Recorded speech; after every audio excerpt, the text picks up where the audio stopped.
Welcome to the show today, guys. We have an incredible guest on the show today named Harrison Tinsley. You may have heard about his fight for his 3-year-old son in a very tragic story. Unfortunately, the Harrison's ex-girlfriend is attempting to trans or non-binary raise his son. And he has been denied custody, and he is in a legal, we will call this a spiritual fight as well, for his role as a father to protect his son in the wicked state of California that is not allowing him to be the parent that he is to his child against these demonic forces that are always seeking to rip apart the family, to confuse children, to pit families against one another. And this is just the beginning of what will continue to happen in America until godly, righteous, patriot, American-loving Christians stand up against this wicked agenda targeting our children. Buckle up, you're in for a treat. I'm Seth Gruber, and this is Unaborted.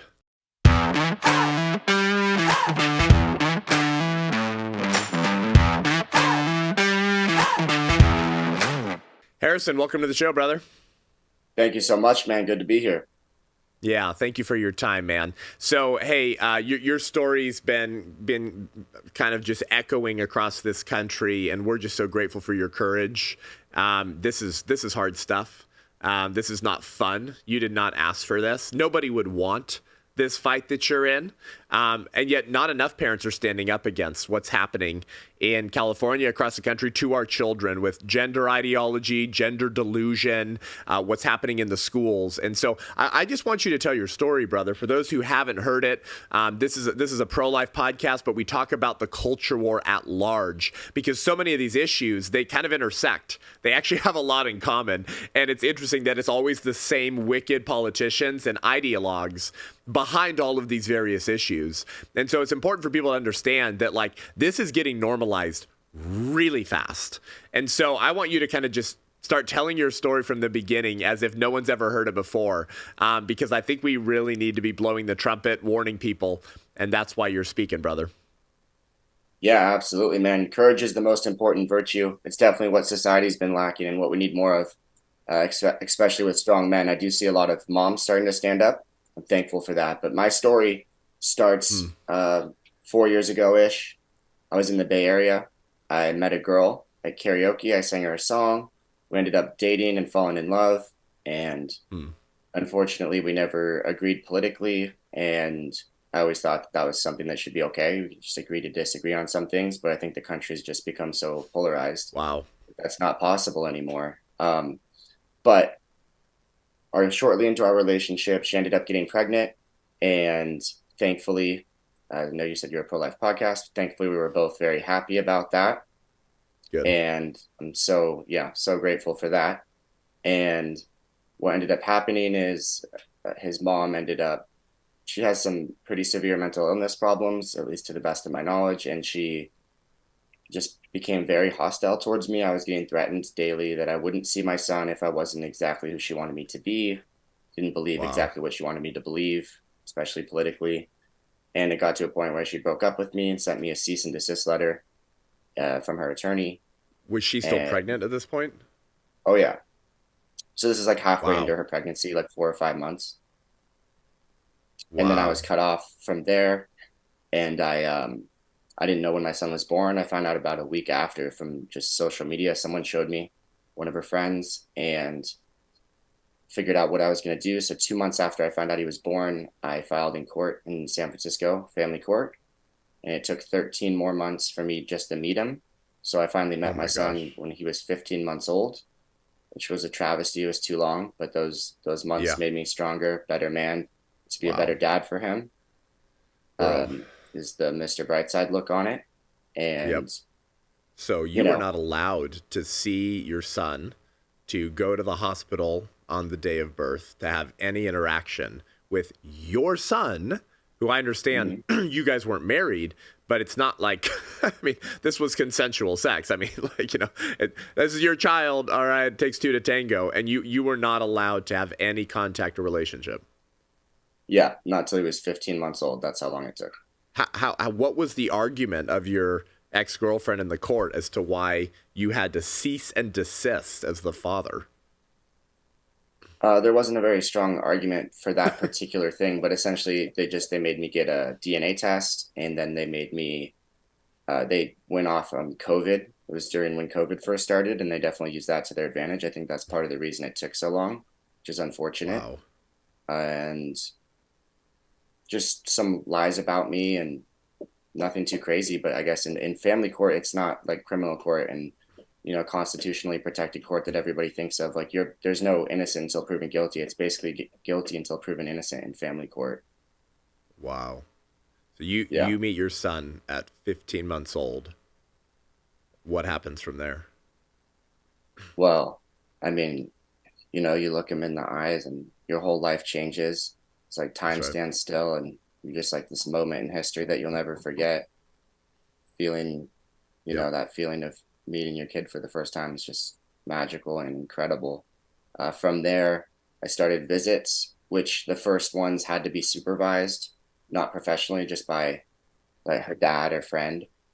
I Wow. think that was for my first 8 visits, which they made it very uncomfortable. There's someone watching you and writing down a bunch of stuff, everything you do.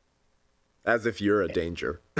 Correct. Yeah, it was honestly horrifying. I mean, I always had my mom or sister come with me or both, just so that they couldn't make up lies about me. And I mean, Wow. you could ask them, but how much it upset them emotionally. It was just beyond words to be treated like that by these people when I'm just trying to Yep. see my son and their grandson, nephew. Um, but I fought through it, tried my best to just enjoy my time with him. And then I started getting regular visits unsupervised. And I moved to the Bay Area because I was living in Tahoe and I was Okay. basically awarded half custody right away when I moved to the Bay Area. Okay. And so from So what there, happened from there? yeah, so from half custody is right around the time that I become aware, at least, that his mom starts trying to say he's non-binary and saying all these weird things, calling him they, putting him in girls' clothing. He tells me stories like, "Oh, we went to Disneyland and I couldn't go on the rides unless I wore my princess shoes. Didn't want to wear princess shoes. I wanted to wear boy shoes." And just Oh a my lot of gosh. horrifying stories that broke my heart. Well, there's also his mother was arrested for child endangerment and placed on a 5150 while he was with her. And then there's the non-binary stuff.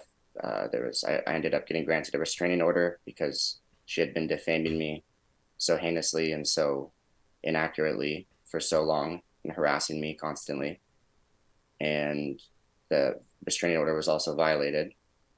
And I brought all this to court. I was granted a trial. Ended up being a 5-day trial. It was originally going to be 4, which is a very long time to be granted. Most people are given like 20, 30 minutes and their whole custody is decided. So then we have Wow. this trial, all these witnesses, all this evidence. It's over 850 pages. I felt extremely confident.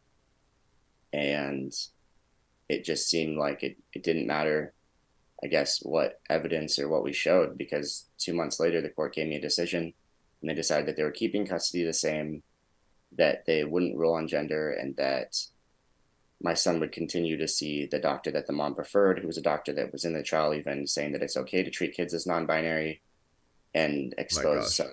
some of the mother's defamatory statements against me. As an example, you brought up like the day he was born, I wasn't allowed there. Well, she actually told this doctor while my son was being born that she had a restraining order against me, which wasn't true. That came out on cross-examination, which was pretty Oh. interesting. But again, the court didn't care about that, even though I was actively had a restraining order on her, and I have one right now. Um, but yeah, I felt that the court wasn't going to listen, or just didn't care, or just wasn't going to protect my son. So I was going to have to try something new, other than just keeping my head down and fighting in court and doing the right thing, or whatever you'd want to call that. Trusting Wow. the legal system, I suppose. And so I reached out to some journalists, and Daily Wire broke my story, and Matt Walsh, and I'm super thankful to them. And Yep. since then, I mean, I've just been on like this roller coaster. I mean, my life's just enriched. I've met the most incredible people.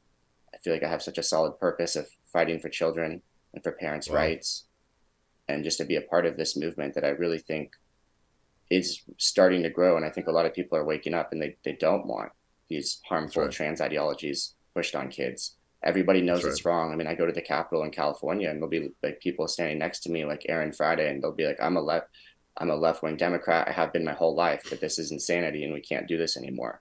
And I That's think the right. time in history is right now that we That's put an right. end to this. Wow. That's right, bro. So did the court maintain the 50-50 custody? Yeah, I should have specified So that. So that's custody just stayed the same 50-50, and I'm appealing that trial's decision right now. wow. So let's get this straight. Your ex-girlfriend was already arrested for child endangerment. She has a history of mental health issues. She's forcing your son to wear dresses.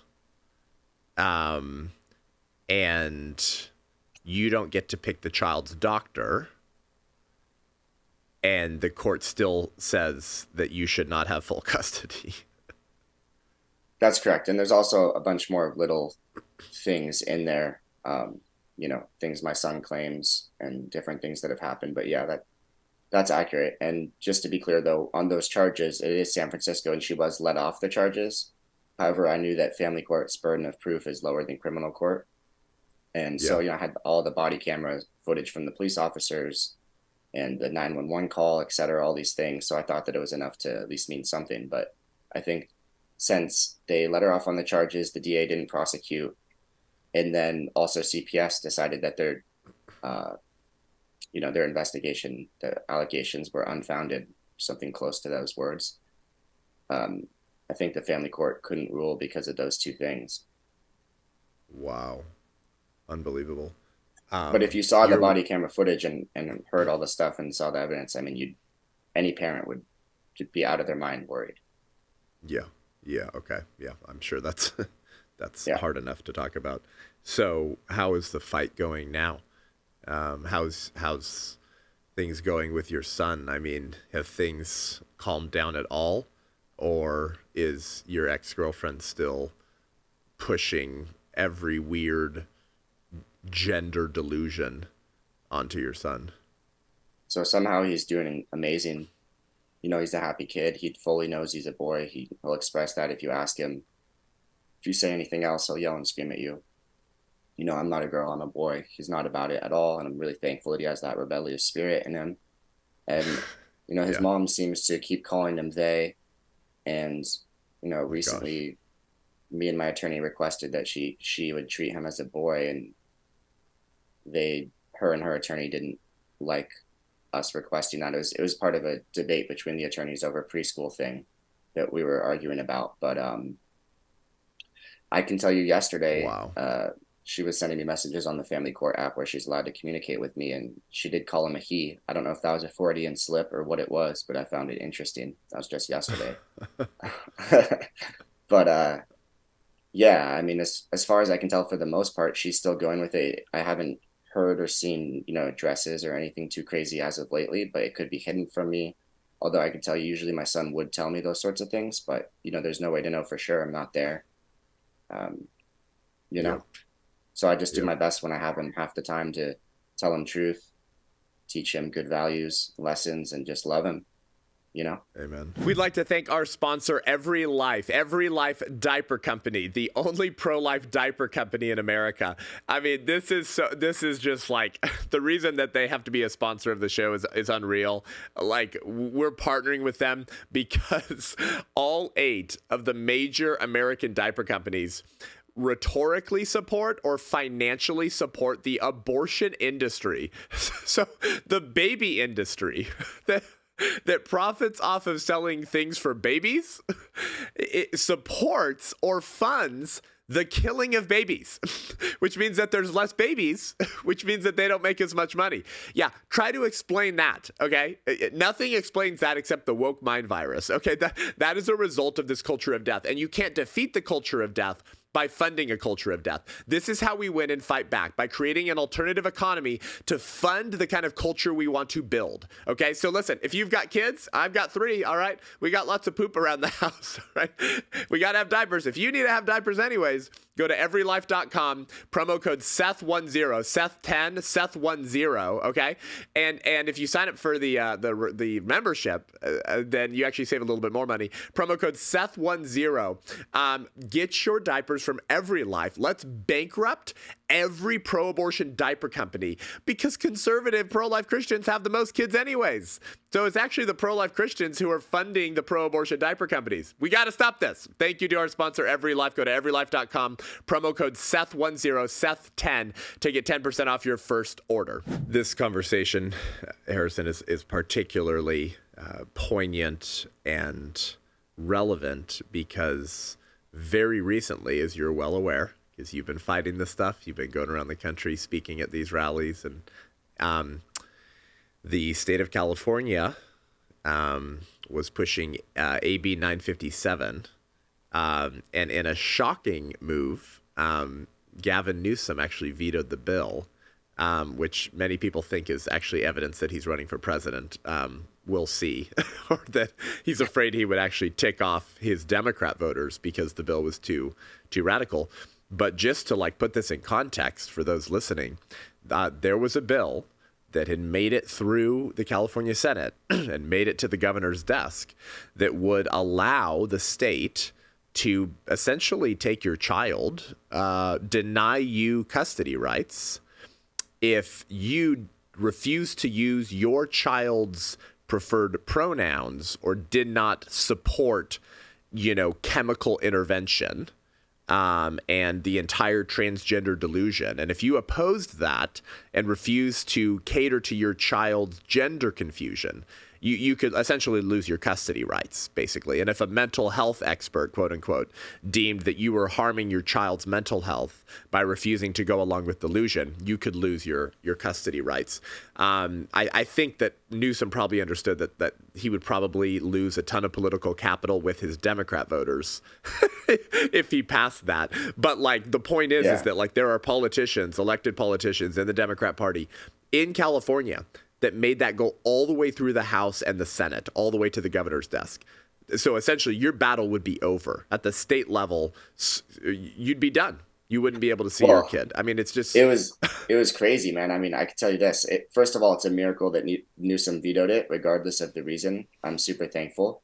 Yeah, that was the main bill I was fighting. All the times I went to the Capitol and spoke to all the senators and assembly members, including the one who wrote the bill. And what was interesting is I was going to try to be the first person to win custody because of it. Because as I told you earlier, Sawyer, my son, says that he's a boy adamantly. So when I spoke to the senators and the assembly member, Wilson, that wrote the bill, they were all under the impression, and maybe this was their wishful thinking, or they just knew they were being recorded. I mean, I'm not entirely sure, but it seemed sincere, honestly. They genuinely thought that this bill would give me custody because I agree with my son that he's a boy, and his mom, by saying he's non-binary, with no backup from, the kid actually saying that or agreeing with that in any way, shape, or form. She was denying his gender identity expression. That's right. So That's right. I was going to try to get custody because of it, but it's a rare case. Thousands of families would have been torn apart, and I'm not actually sure they would have given it to me, but it was interesting. Right. Yeah. Exactly. Yeah. Isn't that wild? Wow, you're totally right. Because if we're supposed to respect the minors' gender identity, which is an insane statement to even have to talk about, then based off of that premise, you should be granted full custody immediately. And it is just a bonkers world to live in that we're even having this conversation, that you even have to fight this stuff, and that you only get to see your kid half the time, when the only danger to your child, if I may speak so freely, is coming from the mom, not you. I mean, that is just wild. It is wild, man. I mean, it's so crazy too, because even all these people that support that bill would never in any other circumstance affirm their kids' delusions. Like, they wouldn't take their kid, if they say they're Spider-Man, up on a building and say, okay, let's see you swing. They wouldn't, they said they're a pirate, they wouldn't chop off their leg and poke their eye out. But for some reason, if they say that they're the opposite gender, they're literally fully prepared to just change their name, give them surgery, hormone blockers. I mean, it's literally an insanity, and we need to stop it. It's evil. It's wrong. Yep. I don't get that's it. Right. Yep. Amen. Have you been able to influence or wake up anyone on the left who supports this stuff, or been able to shift the thinking of people who think that AB 957 is a great idea, who have watched your fight and kind of seen the evil that's actually being perpetrated on kids and the family? I think I've at least definitely made some of the people that work in the Senate and House people um, at least think differently. Perhaps I've done. I don't know if I changed their minds. I'd say I clearly didn't, since they would still vote yes on it. But normal people, normal California Democrats or whatever, moderate people, yeah, definitely. I've woken some up through conversation, and people are starting to realize that this is all going too far and it's harming children. Yep. Yep. Yeah. Unreal. What we talk a lot about on this show, Harrison, is that a lot of the evil we are experiencing in America right now is due to our tolerance of evil for so long. And the case in point of that is actually abortion. We've been killing babies in the womb for over 50 years in America, and we call it health care. And people think it's a woman's right, and they don't speak out against it. Interestingly, Harrison, what do the same people call the genital mutilation or cross-sex hormones, puberty blockers used for children? They call it healthcare. In each circumstance, these injustices and evils that either kill children or destroy children are both called healthcare. And today, Planned Parenthood is the largest provider of cross-sex hormones and puberty blockers. And in 2023, this year, Planned Parenthood right now is making more money off of cross-sex hormones and puberty blockers than off of surgical abortions.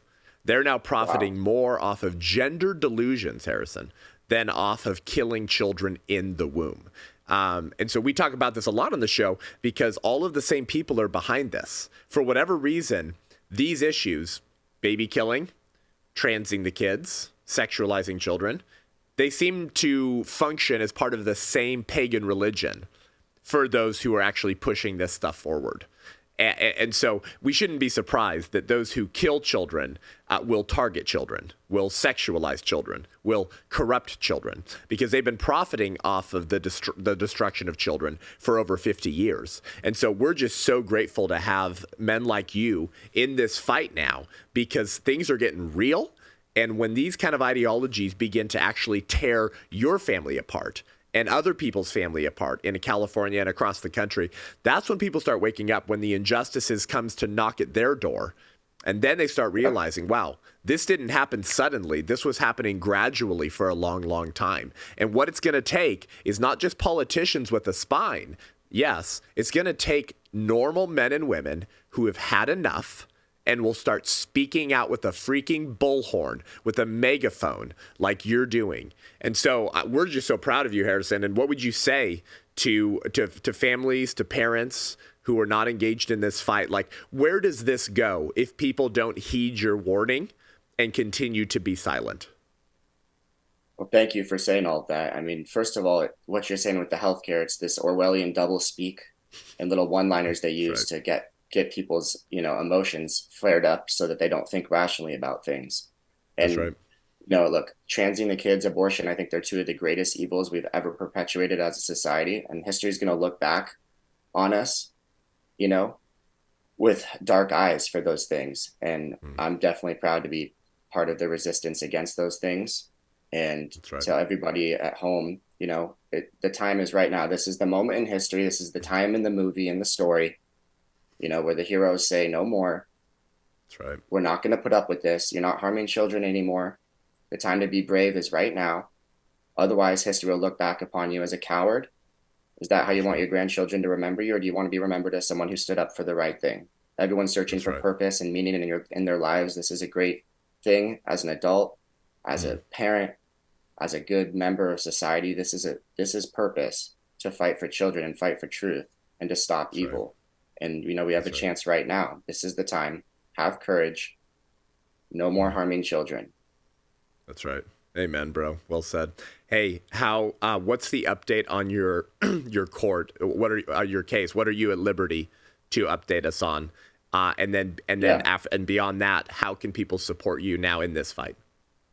So my appeal is starting right now. It's gotten delayed a couple times, but it's about to start the intro brief, and I'm excited to see where that takes us. There's Wow. also there's the as I mentioned earlier, there's a court date over preschool, and there's a criminal court date regarding the mom, and so there's some things happening, and I feel very optimistic about the future despite of any of the past. I feel good about what's happening.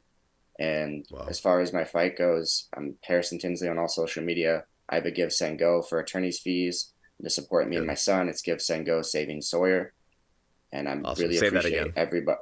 Give Send Go Saving Sawyer, Okay. and I'm Awesome, so man. thankful to everybody that supported me, even if it's just a message or a prayer. It means the world. I read them all, and I'm just so thankful to be a part of this movement. I've met the most incredible people. I'm not going to stop speaking up no matter what. I'm going to fight with every bit of my being to protect my son and to protect all kids, because I think this is the biggest fight in America, if not the world, right now, is to stop gender ideology being pushed upon children. Yep, that's right. Amen, Harrison. Brother, thank you for your courage. Thank you for your fight. Thank you for being faithful. We are praying for you. Thousands of people around America are praying for you. We will post your Give, Send, Go. We encourage you guys, if you're listening to this, send some funds over to Harrison in this fight. It's sick, but these things get expensive, and we need you to win. The family needs you to win in America. America needs you to win.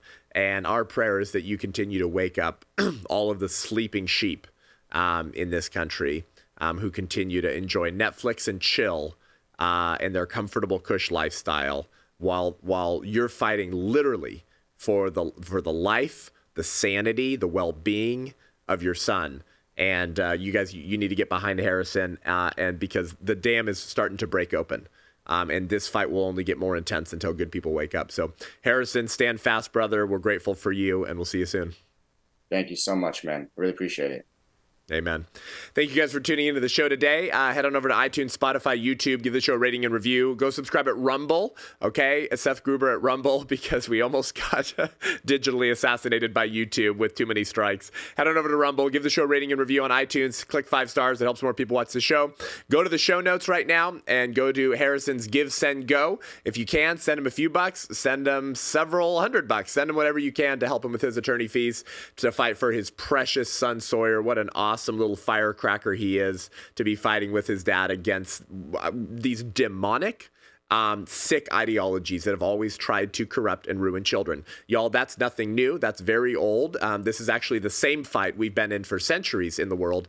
It's just being brought back in the name of progress under euphemisms and doublespeak that make it sound like healthcare and, the psychologically, emotionally healthy state of children. All of this is sick.